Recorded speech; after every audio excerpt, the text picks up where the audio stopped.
Hello दोस्तों, मेरा नाम है पूर्ण और आप देख रहे हैं गोल्डन फिजिक्स। तो हम पढ़ रहे थे अवमंदित सरल आवर्त गति। तो हमने अवमंदित सरल आवर्त गति का जो विस्थापन था वो भी निकाल लिया था।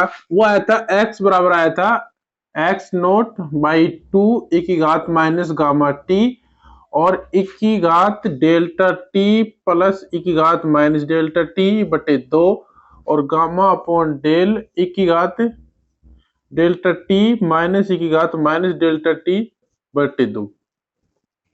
ये विस्थापन आया था। तो ये विस्थापन के ऊपर हम तीन कंडीशन लगाना चाहते हैं। एक तो न्यून अवमंदन, एक क्रिटिकल यानी क्रांतिक और एक अति अवमंदन। हम सबसे पहले केस पढ़ेंगे न्यून अवमंदन का। न्यून अवमंदन क्या है कि जो कार्यकारी बल लगा रहे हैं, अवमंदन बल लगा रहे हैं, वो इतना कम हो कि जो ये डेल का मान है वो क्या हो, जो डेल लिखा था हमने वो क्या हो, गामा लिखा था वो क्या हो, लेस देन क्या हो, ओमेगा नोट। और डेल क्या लिखा था हमने, डेल लिखा था under root gamma square minus omega naught square. तो ये जो गामा का मान है, गामा क्या था, गामा हमने लिखा था 1 टो को लिखा था 2 गामा। तो गामा क्या है 1/2 टो, 2 टो। तो डेल का मान ये था। तो इसमें हम यदि ये लगाएं तो जो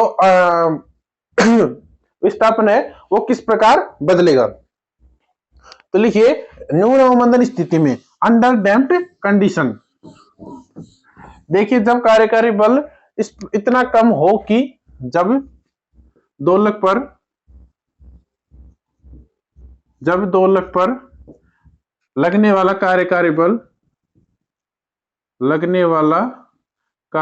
अवमंदन बल, कार्यकारी अवमंदन बल इतना कम हो कि क्या हो, कि जो गामा है वो क्या हो, लेस देन ओमेगा नोट। जब ये होगा तो हम लिख सकते हैं डेल की वैल्यू। डेल क्या लिखेंगे, डेल होगा under root gamma square minus omega naught square.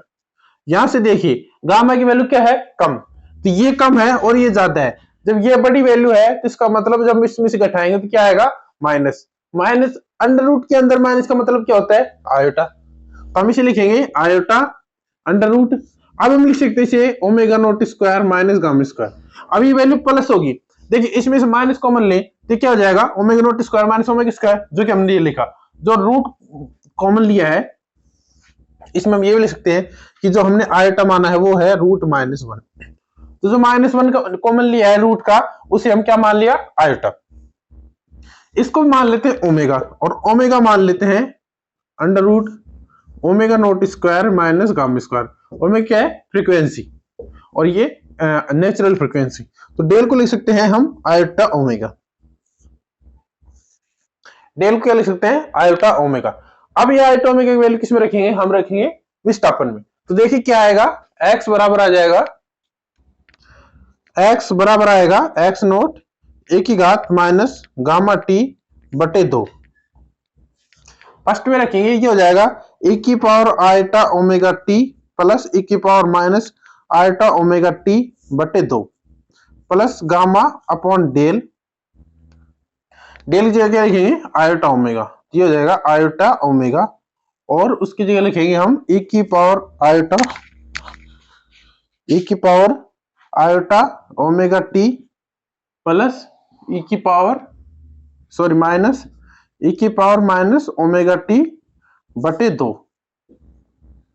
अब देखिए ये तो ऐसे क्या है, x नॉट e की पावर माइनस गामा टी बटे 2, ये तो सिमिलर है। इसके बाद देखिए e की power iota omega T plus e की पावर माइनस ओमेगा टी बटा 2 क्या होगा, कोस omega T. Cos omega T का, कोस थीटा का जो फॉर्मूला है वो होता है e की power iota theta plus e की पावर माइनस आयोटा थीटा बटे 2। ये होता है, ये हो जाएगा कोस थीटा, ये हो जाएगा कोस omega T plus gamma upon omega. ये आयोटा इसको यहां से हटा के हम यहां लगा दे तो साइन थीटा का वैल्यू क्या होता है, साइन थीटा की वैल्यू होती है e की power iota theta minus e की पावर माइनस आयोटा थीटा बटे 2 आयोटा। ये होती है साइन थीटा। तो यहां से क्या हो जाएगा, थीटा की वैल्यू क्या होगी, ओमेगा टी। तो ये हो जाएगा साइन ओमेगा टी। यह है विस्थापन जो क्या है समय के साथ घट रहा है। इसको हम इस प्रकार भी लिख सकते हैं, हम ये मान लें कि हम ये मान रहे हैं कि जो आर कोस फाई है वो 1 है और जो आर साइन फाई है वो है गामा अपॉन ओमेगा। ये मान लें, जब हम इसका स्क्वायर करके जोड़े हम लिख सकते हैं आर कोस फाई 1 और आर साइन फाई ओमेगा। इसको क्या माना है हमने 1। हम जब इसमें आर की वैल्यू निकालना चाहते हैं तो आर की वैल्यू देखिए क्या आएगी, इसको स्क्वायर करके जोड़ देंगे, ये हो जाएगा आर स्क्वायर, इस साइड हो जाएगा 1 plus gamma square upon omega square.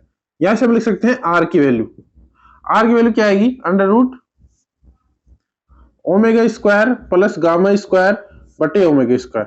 ये देखिए ये वैल्यू क्या है, एक मिनट यहां देखिए आप कहां पे, यहां से देखिए इस साइड हम दोनों साइड स्क्वायर करें, मैं देखिए यहां समझा रहा हूं आपको, तो क्या आ जाएगा ये ओमेगा स्क्वायर, यहां जाएगा omega naught square minus gamma square, इसको इस साइड ले जाए तो ये हो जाएगा omega square plus gamma square is equal to omega naught square होगा।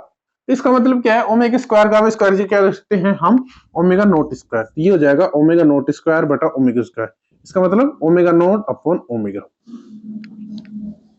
सही है। और हम यदि साइन फाई को डिफाइन करना चाहे तो इसमें इसका भाग देंगे तो ये क्या आएगा साइन फाई, नहीं सॉरी टेन फाई। हम फाई को डिफाइन करना चाहते हैं तो टेन फाई क्या होगा ओमेगा अपॉन गामा, उल्टा जाएगा आर साइन फाई बटा cos phi gamma upon omega होगा, गामा अपॉन ओमेगा, ये हो गया टेन फाई। अब देखिए हम इनको इसमें प्रतिस्थापित कर रहे हैं इसमें, तो समीकरण नंबर ये है एक, ये है समीकरण नंबर एक, ये है समीकरण नंबर एक, ये है समीकरण नंबर दो और इसको मान लेते हैं 3। तो समीकरण 2 और 3 से, समीकरण 2 और 3 से, तो देखिए 2 और 3 से हम क्या लिख सकते हैं, इसकी गुणा में 1 है, इसकी गुणा में क्या है 1 है, तो हम 1 को लिखेंगे आर कोस फाई, हम लिखेंगे आर कोस फाई। तो इसका मतलब ये हुआ हम इसे साइन की फॉर्मूले बनाना चाहते हैं तो इसे मान लेते हैं आर साइन फाई और इसे मान लेते हैं आर कोस फाई, इसे मान लेते हैं आर कोस फाई, तो ये हो जाएगा ओमेगा अपॉन गामा। अब रखिए इसकी गुणा 1 है तो 1 रखेंगे आर साइन फाई, तो हम लिखेंगे एक्स बराबर एक्स नॉट e की घात माइनस गामा टी बटे 2 R sine phi, R sine phi cos omega T, cos omega T और gamma upon omega, gamma upon omega की वैल्यू क्या हो जाएगी आर कोस फाई, इसे लिखेंगे आर कोस फाई और गुणा में क्या है साइन ओमेगा टी, गुणा में क्या है साइन ओमेगा टी। देखिए ये फॉर्मूला है साइन ए प्लस बी का, sine A sine cos B plus cos A sine B, ये फॉर्मूला हो गया। तो इसको हम लिखेंगे x बराबर हो जाएगा ये एक्स नॉट e की घात माइनस गामा टी बटे 2, दोनों में r कॉमन है तो हम ले रहे हैं r को कॉमन, ये आ गया r का कॉमन और बचेगा sine omega T plus phi, इसको खोलिए ये होगा sine omega T cos phi, तो sine omega T cos phi और दूसरा होगा cos phi sine omega T, तो cos cos sine phi cos omega T, ये हो गया आर कॉमन है, हमने आर कॉमन ले लिया। आर की वैल्यू क्या है ओमेगा नॉट बटा ओमेगा, तो एक्स बराबर क्या हो जाएगा यहां से हो जाएगा एक्स नॉट e की घात minus gamma T omega naught upon omega बटे 2 और sign omega T plus five, ये है। तो यहां से हम देखें आवर्तकाल, क्या निकालना चाहे आवर्तकाल, ये तो क्या गया विस्थापन न्यून अवमंदन की स्थिति में। अब हम निकालना चाहे आवर्तकाल, देखिए आवर्तकाल, आवर्तकाल क्या होता है, आवर्तकाल होता है टी बराबर 2 पाई अपॉन ओमेगा, यही होता है। ओमेगा बराबर क्या होता है 2 पाई टी और टी बराबर क्या होता है 2 पाई अपॉन ओमेगा। तो ओमेगा की वैल्यू क्या है, ओमेगा की वैल्यू है ये रही, ओमेगा की वैल्यू क्या है ओमेगा बराबर under root omega naught square minus gamma square, ये लिख सकते हैं, ये हो जाएगी टी बराबर 2 pi under root omega naught square minus gamma square. इसमें से ओमेगा नॉट स्क्वायर कॉमन ले, ये हो जाएगा 2 पाई बटे ओमेगा नॉट बाहर आ जाएगा, ये बचेगा 1, ये बचेगा गामा स्क्वायर और ये बचेगा ओमेगा नॉट स्क्वायर। देखिए 2 पाई अपन ओमेगा नॉट क्या है, नेचुरल फ्रीक्वेंसी का आवर्तकाल होगा। ये नेचुरल फ्रीक्वेंसी है तो नेचुरल आवर्तकाल हो जाएगा, तो टी बराबर हो जाएगा टी नॉट बटे under root 1 minus gamma square upon omega naught square. इसकी वैल्यू क्या होगी, इस टोटल की वैल्यू, इसकी वैल्यू एक से कम होगी तो इसकी वैल्यू एक से ज्यादा होगी, तो यानी टी ग्रेटर देन क्या होगा, T greater than T not. तो इसका मतलब क्या होता है, इसका मतलब ये है कि जो एक स्वतंत्र दोलक है उसका जो आवर्तकाल होता है वो एक अवमंदित आवर्तकाल के दोलक से कम होता है, या लिख सकते हैं अवमंदित दोलक का आवर्तकाल एक स्वतंत्र दोलक के आवर्तकाल से ज्यादा होता है। तो इसमें लिख लीजिए एक अवमंदित दोलक का आवर्तकाल एक स्वतंत्र दोलक के आवर्तकाल से ज्यादा होता है। तो हमने ये लिख लिया। अब हम ये माने कि जो अवमंदन बल लग रहा है वो बहुत कम है, हमने लिखा था न्यून अवमंदन की स्थिति में, अब हम इसको और कम मान रहे हैं। गलत मेंटेन किया। देखिए यदि यदि जो गामा है वो हो लेस देन क्या हो, ओमेगा नोट। गामा क्या है, लेस देन ओमेगा नोट। तो देखिए ओमेगा क्या हो जाएगा, ओमेगा हो जाएगा under root omega naught square minus gamma square. Gamma क्या है, बहुत छोटा, और इसका स्क्वायर और भी छोटा। ओमेगा नोट क्या है, बड़ा, इसका स्क्वायर और बड़ा। ये क्या हो जाएगा, लगभग ओमेगा नोट। ये क्या होगा, लगभग ओमेगा नोट। यहां से लिख सकते हैं ओमेगा बराबर ओमेगा नोट। इसकी वैल्यू उसमें रखते हैं, इसमें समीकरण नंबर 4 में। ये क्या है, समीकरण नंबर 4। तो समीकरण 4 से हम लिख सकते हैं, समीकरण 4 से हम क्या लिखेंगे, x बराबर, इसमें जो पद आया है ओमेगा नोट और ओमेगा का वो हो जाएंगे बराबर।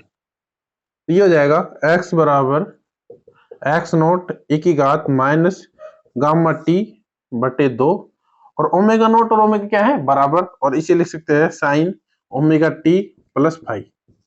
ये पद आवर्ती को दर्शाता है और ये पद किसको दर्शाता है, आयाम को। तो दोलक का जो आयाम है वो टी पे डिपेंड कर रहा है, और किस प्रकार का है, माइनस है, माइनस टी है, माइनस गामा टी है। तो इसका मतलब ये है कि ये समय के साथ डिक्रीज होता है। तो आवर्तकाल क्या होगा, समय के साथ डिक्रीज होगा। यदि हम इसका ग्राफ बनाना चाहें, आयाम और टाइम का, ये है ए क्या है, ए है ये आयाम, और ये है टाइम टी। तो इसका आवर्तकाल इस प्रकार होगा, कुछ पहले इतना था, फिर ये कम हो गया, फिर ये और कम हो गया, फिर ये और कम हो गया, और फिर ये बिल्कुल कम होता चला जाएगा। तो इसका जो ग्राफ बनेगा वो इस प्रकार बनेगा, कुछ इस प्रकार बनता है ये ग्राफ। इसको मिला लेते हैं, ऐसे बनेगा ये, इस प्रकार बनता है ग्राफ। ये है टी। जी क्या दर्शाता है, आवर्त को। तो यानी समय के साथ दोलन के आवर्तकाल क्या होगा, दोलन का आयाम क्या होगा, कम होगा। पहले इतना दूर था तो अब थोड़ा और कम होगा, और कम होगा, और कम होगा। ये तो थी न्यून अवमंदन की स्थिति। अब हम पढ़ेंगे क्रांतिक अवमंदन। ये क्या था, न्यून अवमंदन, और अब हम पढ़ेंगे क्रांतिक अवमंदन। क्रांतिक अवमंदन का मतलब ये है कि बल इस प्रकार लगे कि जो गामा है वो क्या हो, ओमेगा नोट के बराबर हो। हम लिख सकते हैं जब दोलक पर लगने वाला कार्यकारी बल व अवमंदन इस प्रकार हो,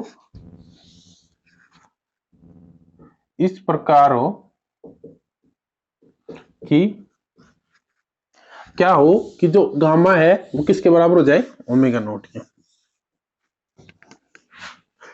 तो ये जो न्यून अवमंदन कंडीशन है ये आ चुकी है, ये आती है। तो देखिए इस प्रकार हो कि गामा बराबर क्या हो, ओमेगा नोट। तो डेल का मान क्या हो जाएगा, यहां से जब हम लिखेंगे डेल की वैल्यू, तो डेल की वैल्यू क्या होगी, देखिए एक बार, एक मिनट रुकिए।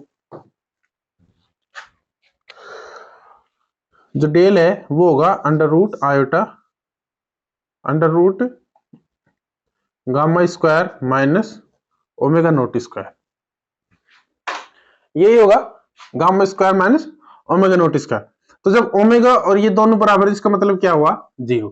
तो एक्स की वैल्यू क्या हो जाएगी, एक्स की वैल्यू हो जाएगी एक्स नॉट ए की घात माइनस गामा टी बटे 2 और ए की घात 0 और ए की घात माइनस 0, मतलब ये 1 प्लस 1 बटे 2 plus gamma upon del 1 minus 1 बटे 2। तो ये तो क्या हो गया 0, क्योंकि 1 माइनस 1 0, और ये हो जाएगा 1। तो ये हो जाएगा एक्स नॉट ई की घात माइनस गामा टी बटे 2। इसका मतलब क्या हुआ, विस्थापन समय के साथ डिक्रीज हो रहा है, सीधी बात। ये थी क्रांतिक अवस्था। विशेष स्थिति में लिखिए दूसरा नंबर पे क्रांतिक, क्रांतिक अवमंदन। लेकिन लेकिन हम ये मान ले कि जो ये विस्थापन है नहीं, ये जो डेल का मान है वो 0 नहीं आता, मतलब हम ये मानते हैं कि जो गामा है वो लगभग एग्जैक्ट ओमेगा नोट है तो 0 आएगा। लेकिन जब देखिए, जब गामा हो, यदि हम ये माने, लिखिए यदि हम ये मान ले, यदि हम ये मान ले कि जो गामा है वो लगभग ओमेगा नोट के बराबर है, इसका मतलब जो डेल है वो क्या होगा, under root gamma square minus omega naught square. कितना आएगा, तो इसका मतलब कोई थोड़ी सी, कोई छोटी सी राशि आएगी, इनका इनका बराबर मान है तो लगभग कोई छोटी सी राशि आएगी, वो एच मान लेते हैं। क्या मान लेते हैं, एच। तो अब देखिए वो क्या होगा, ऊपर वाला एक्स बराबर हो जाएगा एक्स नोट बाई 2 ए की घात माइनस गामा टी ई की घात एच प्लस ए की घात माइनस एच बटे 2, ए की घात एच ए की घात माइनस एच बटे 2। ये देखो एच का मान क्या है, न्यून है, तो इसको हम क्या लिख सकते हैं, खोल के लिखेंगे तो plus gamma upon del gamma upon omega gamma upon H. क्यों, क्योंकि डेल का मान क्या हो गया, एच। और आगे लिखेंगे ए की घात एच माइनस ए की घात एच माइनस एच बटे 2।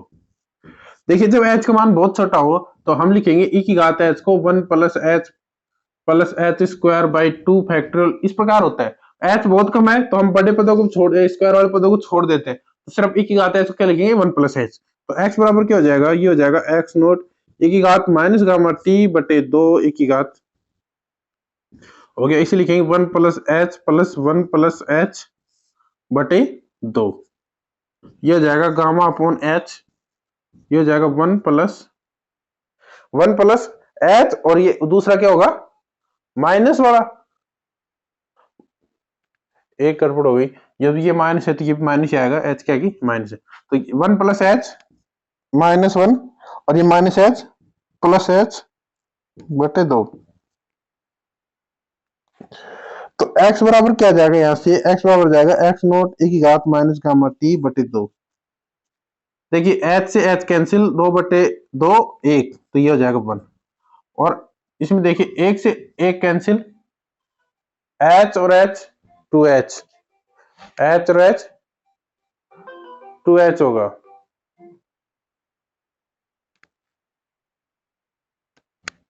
तो ये हो जाएगा 2h बटे 2 यानी 1 प्लस h, और गुणा में गामा अपॉन h, h से h कैंसिल, तो ये हो जाएगा x नोट e की घात माइनस गामा t बटे 2 1 प्लस गामा, गामा का वैल्यू क्या है, 1 टी अपॉन 2, गामा की वैल्यू क्या होगी, गामा, ये वैल्यू आई है। तो अब भी क्या है, ये लगातार घट रहा है, एक बार ये घटेगा दूसरी बार ये घटेगा, तो ये दोनों एक साथ घटेंगे। तो सॉरी, एक गड़बड़ हो गई है हमारे पास, तो डेल का मान तो वो एच आया, इसके साथ गुणा है टी और गुणा है, तो ये हो जाएगा टी टी टी और टी, ये तो कैंसिल हो जाएगा, और ये हो जाएगा गामा टी और ये हो जाएगा गामा टी। इसको हम लिखेंगे, फोन फोन फोन नहीं रुक रहा, इसको हम लिखेंगे एक्स नोट ई की घात माइनस गामा टी बटे 2, और इसे हम लिखेंगे 1 प्लस गामा का मान 1/2 तो टी। तो ये क्या है, इसका विस्थापन आया है कब, क्रांतिक अवमंदन में। वैसे तो ये सही था, उसके साथ हम ये और लिख सकते हैं, जब देखिए टी की वैल्यू बढ़ेगी तो इसका मान बढ़ेगा लेकिन इसका मान घटेगा, जब बहुत ज्यादा बढ़ेगी तो इसकी वैल्यू घटेगी और ये बढ़ेगी। तो इस प्रकार ये घटेंगे बढ़ेंगे, लेकिन इस प्रकार का विस्थापन आएगा जो उस अवमंदन में आया था। तीसरा है अति अवमंदन स्थिति। अति अवमंदन स्थिति के बारे में पढ़ेंगे। अति अवमंदन का मतलब ये है कि जो गामा का वैल्यू है वो ओमेगा नॉट से ज्यादा हो। गामा की जो वैल्यू है वो ओमेगा नॉट से ज्यादा हो। अब देखिए इन दो कंडीशनों में दोलक क्या कर रहा था, दोलन कर रहा था। लेकिन अब देखिए हम लिखेंगे अति अवमंदन। अति अवमंदन तीसरा पॉइंट स्थिति। अब लिखिए इसमें लिखेंगे जब गामा कम था बराबर था, अब क्या होगा बढ़ा, तो गामा बढ़ा हो किससे, ओमेगा नॉट से। तो डेल की वैल्यू क्या आएगी, देखिए डेल आएगा under root gamma square minus omega naught square. Gamma बड़ा है ओमेगा नॉट छोटा है, इसका मतलब क्या है, ये पॉजिटिव और मान आएगा और इसका अंडर रूट भी क्या आएगा, पॉजिटिव वैल्यू आएगी। तो उसको हम क्या लिख सकते हैं कि क्या है, कांस्टेंट। अब वैल्यू रखिए इसमें, ये हो जाएगी x बराबर e की घात माइनस गामा टी बटे 2 e की घात के टी प्लस e की घात माइनस के टी बटे 2 गामा अपॉन डेल, डेल की वैल्यू k और e की घात के टी माइनस e की घात माइनस के टी बटे 2, ये होगा। देखिए अभी मैंने साइन थीटा का फॉर्मूला बताया, कोस थीटा का फॉर्मूला बताया था।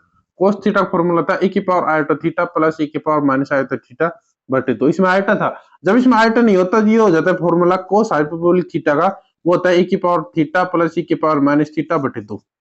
तो हम इसे क्या लिख सकते हैं, हाइपरबोलिक x बराबर होगा x नॉट e की घात माइनस गामा टी बटे 2, ये हो जाएगा कोस हाइपरबोलिक के टी प्लस गामा अपॉन के को साइन हाइपरबोलिक के टी, ये होगा। अब देखिए इसके आगे लिख लीजिए आप कि इस समीकरण में जो राशि आई है वो समय के साथ घट रही है, अतः दोलक दोलन नहीं कर सकता या कुछ समय पश्चात दोलक अपनी प्रारंभिक स्थिति में आ जाता है। ये वैल्यू पॉजिटिव है तो ये इसका मान तेजी से घट रहा है, घटेगा। तो या तो दोलक दोलन गति नहीं करेगा, लेकिन करेगा तो कुछ समय पश्चात ही विराम स्थिति में आ जाता है। इसमें नहीं आता था, इसमें तुरंत ही विराम स्थिति में आ जाएगा।